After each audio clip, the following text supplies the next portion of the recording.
Let's talk today about diets. This is a very popular topic out on the internet, on social media. There's a lot of information out there. Sometimes it becomes very difficult to believe what's real, what's not, what's optimal for you, for everybody else.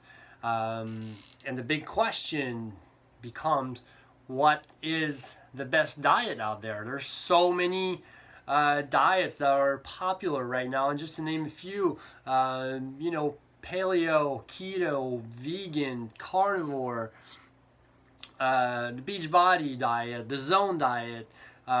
There are so many options out there, and all of them claim to be the most healthy diet for you, and the one that promise to gives you all the results that you want in terms of fat loss, of more energy, you name it. So we're gonna try and clarify some things here today and give you some tools to assess the situation a little bit better and kind of figure out for yourself what is the best diet for you. Okay, so while asking that question, I think the first thing to try to clarify is that I don't think there is a perfect diet out there. Everybody's a little bit different, which we're going to get into in just a couple here. So everybody's different. Everybody has different needs. Everybody responds differently to different foods and different types of diets. And we'll look a little bit deeper into that. So the best diet, is there even one? Like I said, I don't believe so. I don't think there is a perfect diet. It's going to be dependent on the individual and where they're at in their life. And this could be a diet that could be very well suited for me right now, might not be in 6 months from now, or in 2 years from now. Because our body are constantly changing, especially when you're restricting yourself to a specific way of eating, which we'll talk about. So what are the things that define a good diet, or what would consist of a good diet based on who I am or who you are, and why would it be good for you? So the things that are going to be factors here to differentiate or distinguish why a diet would be good for me and not for another person out there. Genetic and our ancestors, where we come from. That's actually a very important point, even though our ancestors might be like really many generations ago. If I have ancestors who are from the South, Africa or South America, with traditionally people who eat a lot of tropical food, so like a lot of fruits, a lot of rice and things like that, might have somebody who's come from ancestors from those regions might have a different genetic or different DNA than somebody who comes from a more northern region, somewhere like Greece or Italy, or even more north, like Inuits, for example. So somebody like that is going to eat a lot less things like plants and things that grow, and going to eat a lot more meat and a lot more protein in their diet. So that's one factor that influences what could be an effective diet for someone. And there's just many other factors that we're going to talk about here. So, but that's just one. Another one, your background, your life experience. What have you done in your life up to this point? What type of diets have you followed? Have you tried anything? Have you been sticking to the standard American diet?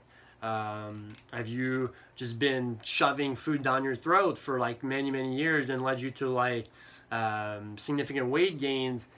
Or have you been starving yourself not eating a whole lot or not enough for what your body needs, and kind of like starving yourself for many years, that could also influence how your body's going to respond to food in a certain type of diet.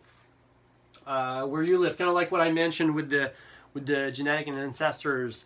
The region where you live, the area where you live, is going to kind of by itself like dictate a little bit what you're going to eat, or what you should be eating, based on what's optimal for you.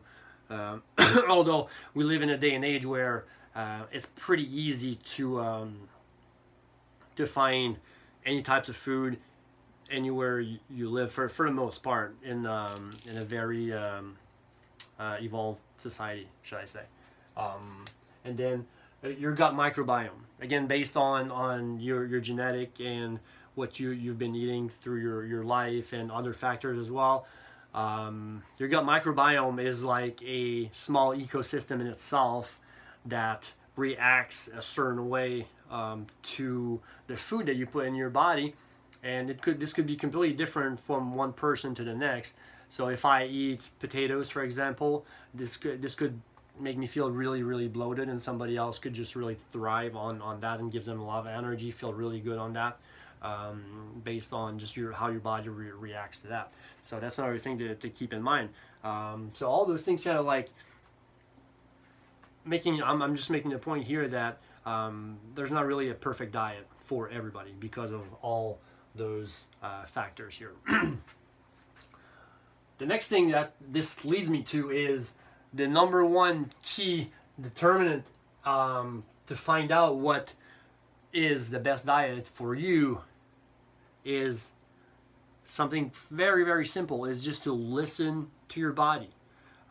This may sound a little foo-foo, a little not very scientific of an approach, but if you really want to know what's optimal for you, the best way to do this is to pay attention to the signals your body's sending, especially in the 30 to 60 minutes following a meal.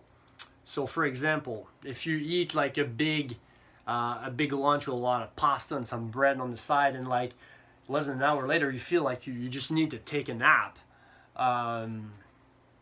given that you're sleeping enough through the night, you just feel like you need a nap. And a lot of people don't really connect those dots here, but that's super important to realize in order for you to figure out what foods are good for you and what foods you thrive on.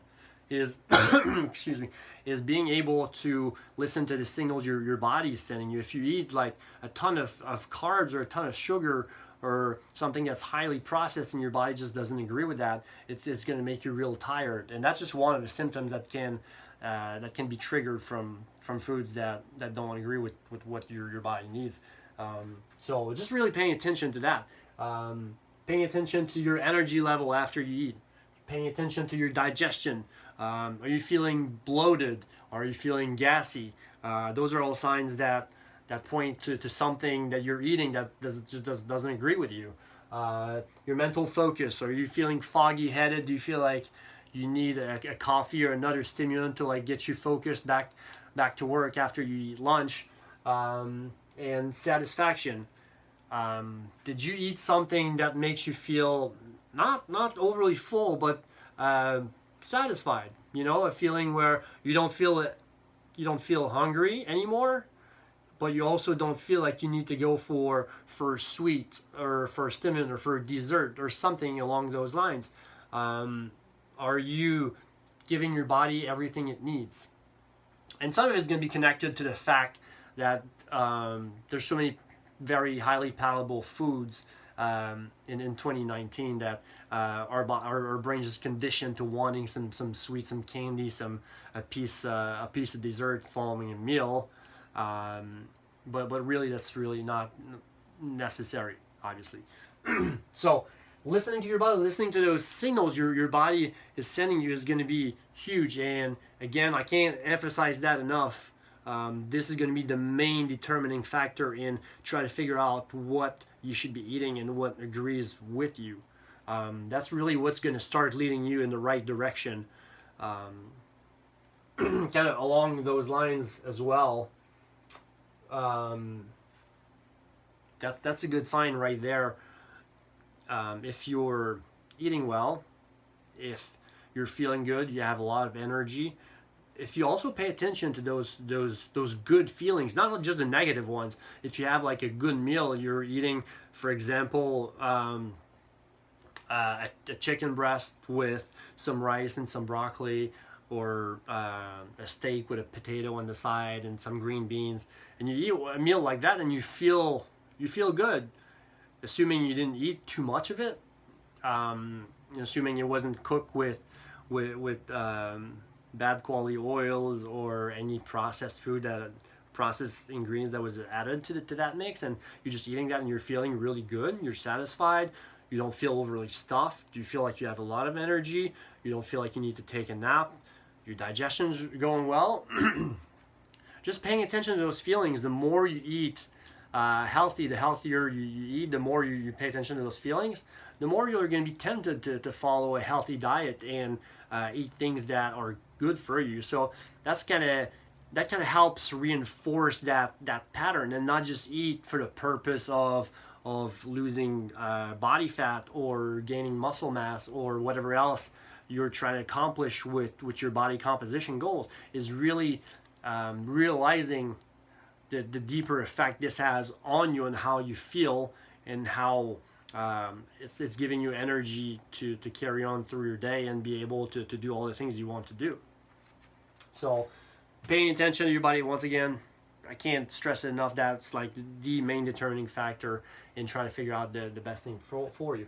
There's other factors also. Sustainability. Can you stick to it? If you decide to eat a certain way, are you able to maintain this way of eating for a long period of time? Because in the end, if you pick a diet that you can't stick to and you're feeling good on it, but it's too challenging for whatever reason it might be, for food preparation reason or inconvenience. For example, like a good example that comes to mind is counting your calories, counting your macros, having like an app like your MyFitnessPal where you input all of your foods and and your calories and your protein, your carbs, your fats, all that stuff.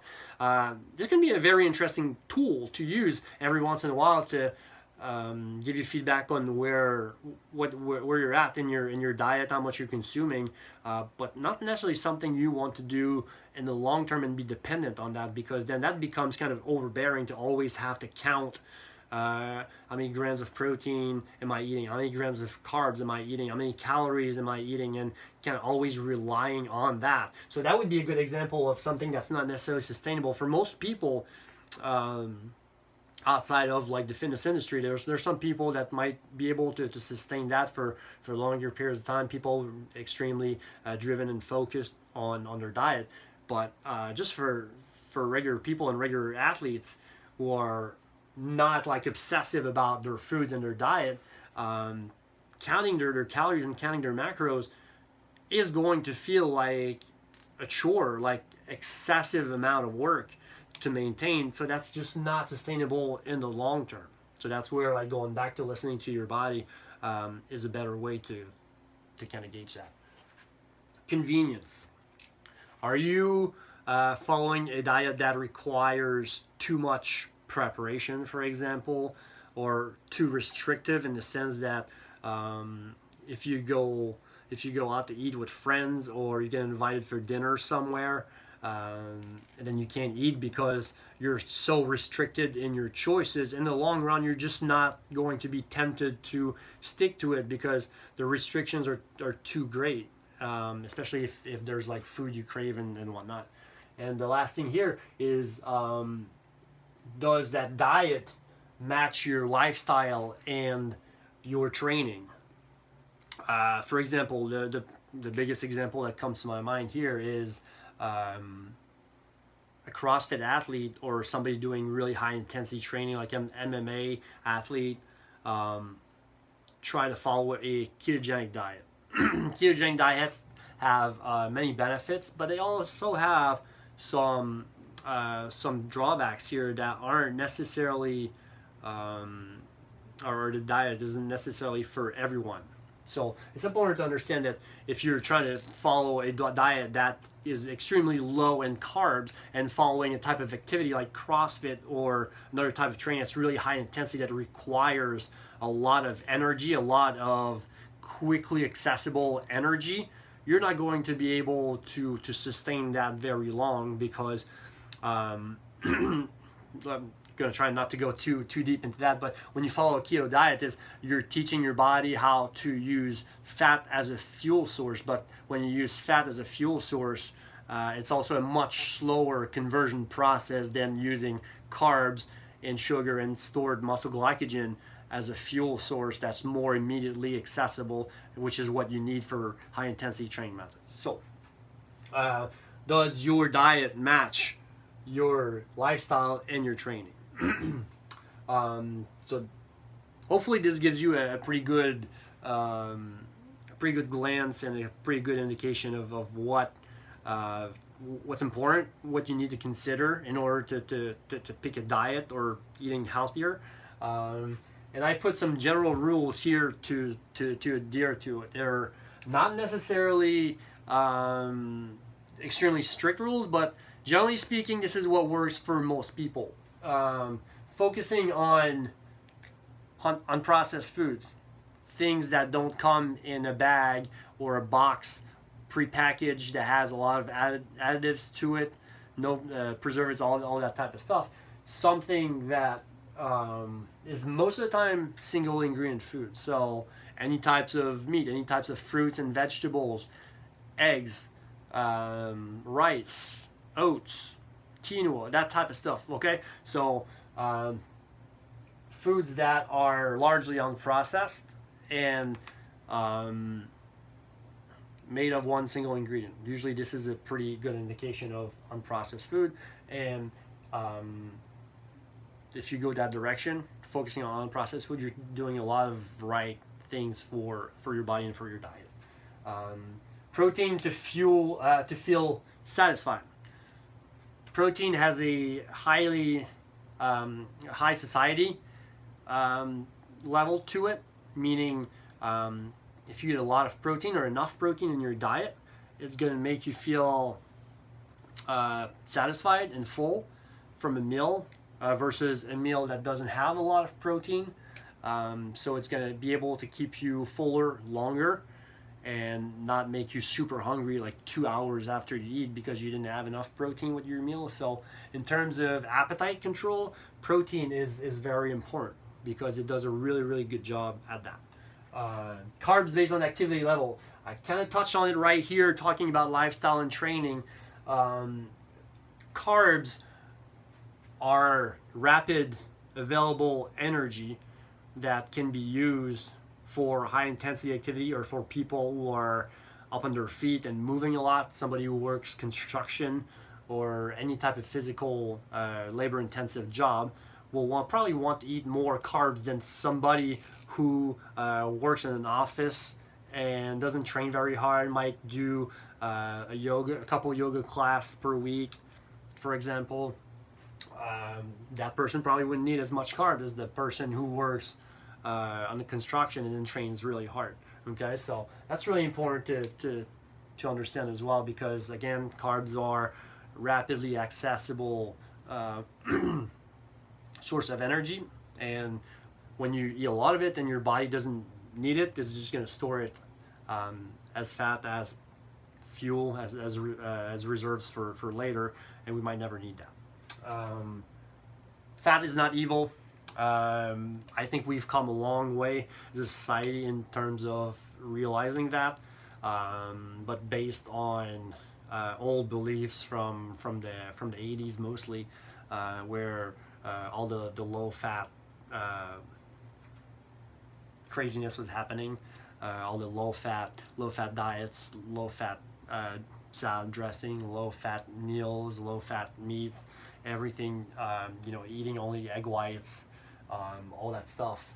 Fat was believed to be the evil and the thing that would actually make you fat, but we're starting to understand more generally as a society, as science has proven time and time again now, that fat that we find in food will not necessarily make you create more fat in your body. And don't be a robot, you know.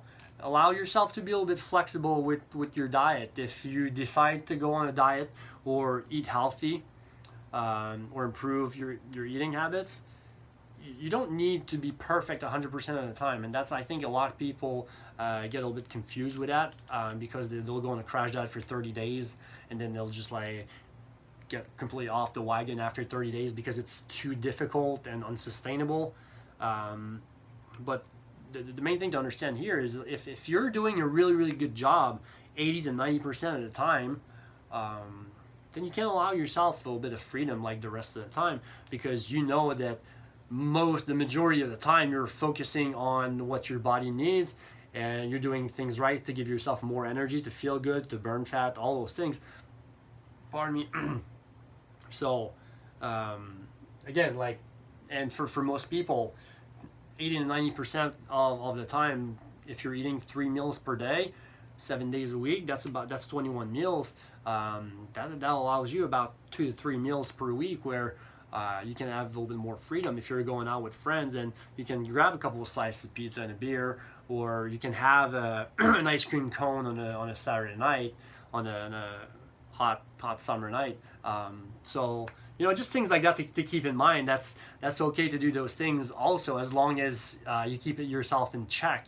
You don't want that to turn into, you know, I'm having a slice of pizza for lunch, and then I'm gonna have ice cream for dessert, and then I'm gonna have a couple beers on top of that, and then on top of that, like when dinner comes around, I'm like, you know what, screw it, I ate so much crap today, might as well just finish it off and eat a big burger and fries for dinner, and then have a piece of cake for dessert. You know, this is when you actually start to get off track, and this is when you're losing sight of what's really important, and what allowing yourself some freedom means. So hopefully this helps. Again, you know, just to kind of circle back on this whole diet thing, there's no perfect diet for everyone out there. Everyone's gonna have slightly different needs, but the big key is listening to your body, how your body reacts, and when your body's reacting positively, that's a good sign to keep things going, and that should be encouraging you to keep taking steps in the same direction, the right direction, to make things better. So hopefully this video was helpful. If it was, please subscribe to my channel, share with friends, comment below if you have any comments to make, any questions for me, and I'll see you next time.